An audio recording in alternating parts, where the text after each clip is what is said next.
iPhone not receiving incoming calls fix. Now, if somebody is trying to call you or get in touch with you on your iPhone through the phone app and you're not receiving calls for some weird reason, why is this happening? First of all, we want to make sure we have not enabled something called do not disturb mode, because when you have enabled do not disturb mode, even if you receive a call, you will not be notified of it. So that is something that you want to make sure to turn it off.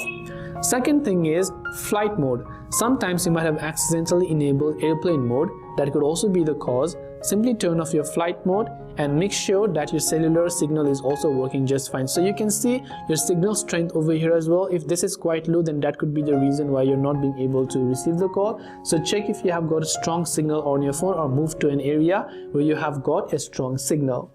Now sometimes it could be that you might have blocked a certain number and that particular number is not being able to get in touch with you. So you can simply open the phone application right here.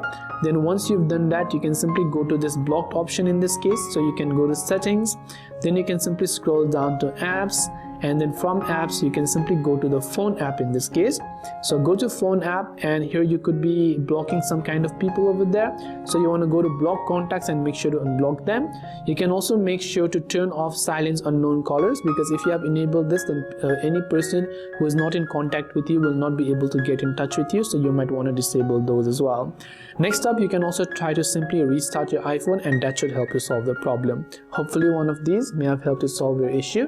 If you have got any further questions, feel free to leave them down below. Thanks for watching till the very end of this tutorial, and see you soon in our next video.